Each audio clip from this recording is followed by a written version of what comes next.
Road ખરાબ તો બસ પણ બંધ. ગામનો શહેર સાથે જોડતો રોડ તૂટી ગયો હોય તો તેને સારો બનાવવાની જવાબદારી કોની હોય? તમે કહેશો કે સરકારની. આ વાત સાચી છે, સરકારની જ છે. પણ કચ્છમાં એસટી નિગમે એવું કહીને બસ બંધ કરી દીધી કે તમારો રોડ સારો કરાવો પછી અમે એસટી ચાલુ કરીશું.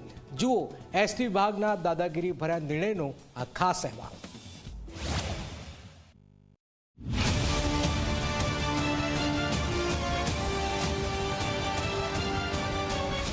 કચ્છના ભુજ હાજીપીર રૂટ પર એસટી બસ સેવા બંધ થઈ છે અને આ નિર્ણયથી ગામડાઓના લોકોમાં ભારે રોષ ફેલાયો છે.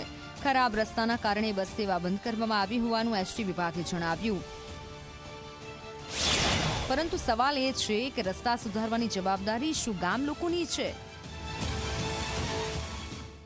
સ્થાનિક જે એસટી વિભાગ છે એના દ્વારા સરપંચોને એક નોટિસ આપવામાં આવી છે, જેની અંદર લખવામાં આવ્યું છે કે તમે રોડ બનાવો અથવા તો અમે એસટી બંધ કરી દેશો. તો એ પ્રમાણે એક વહીવટ પત્ર તંત્ર દ્વારા જે વાયરલ કરી અને સરપંચોને નોટિસ પાઠવવામાં આવેલ છે એનો અમે ખુલ્લો વિરોધ કરીએ છીએ. કારણ કે જે સ્ટેટ હાઈવે છે એની જવાબદારી સરકારશ્રીની હોય છે અને એનું મેનેજમેન્ટ અને એની જેટલી મરમત ને બધું થતું હોય સ્ટેટ હાઈવે જે હોતું હોય એનું સરકાર કરતી હોય છે. સરપંચોને આ સાથે કોઈ લેવા દેવા નથી. ભુજ એસટી ડેપોએ ગામના સરપંચોને લેટર લખી જણાવ્યું કે ખરાબ રસ્તાઓના કારણે બસોનું નુકસાન થાય છે, મેન્ટેનન્સનો ખર્ચો વધે છે અને ડ્રાઈવર કંડક્ટરની હેલ્થ પર અસર થાય છે. પરંતુ શું આની જવાબદારી ગામ લોકોની છે? રસ્તા સુધારવાની જવાબદારી સરકારની નથી.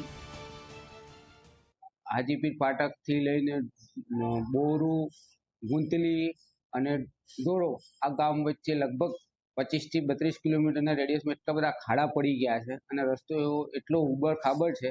સ્વાભાવિક રીતે બસ મોડી પહોંચે, બસની બધી એક્સેસરીનો ઘસારો પહોંચે અને અમારા સ્ટાફને લેડીઝ કંડક્ટર બહુ હોય છે એટલે એ ટ્રીપ એટલી અગવડતા પડી થઈ જાય છે 2-3 ટ્રીપમાં.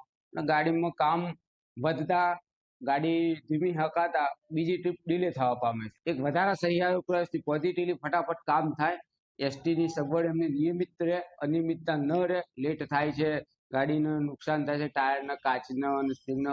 એ બાબતે એક જાગૃતિના ભાગરૂપે આ એક વિનમ્ર પ્રયાસ હતો. આજે વિશેષ બીજું કંઈ લોકોની સગવડતા સુખાકારીમાં કોઈ ડિસ્ટર્બ થયું નથી. આ રૂટના રસ્તાને સુધારવા માટે 94 કરોડ રૂપિયાનું બજેટ મંજૂર થયું છે, પરંતુ કામ શરૂ નથી થયું.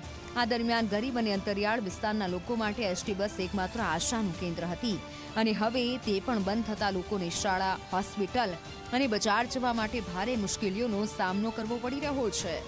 સરકાર એક તરફ ગામડાઓના વિકાસની વાતો કરે છે, પરંતુ રસ્તા અને બસ જેવી મૂળભૂત સુવિધાઓ પૂરી પાડવામાં નિષ્ફળ જાય છે. એસટી વિભાગ બસ બંધ કરવાનો નિર્ણય કેવી રીતે લઈ શકે? શું સરકાર આ ગામડાઓની વેદના સાંભળશે? શું રસ્તો સુધરશે અને બસ સેવા ફરી શરૂ થશે? રાજેન્દ્ર ઠક્કર, ઝી મીડિયા, કચ્છ.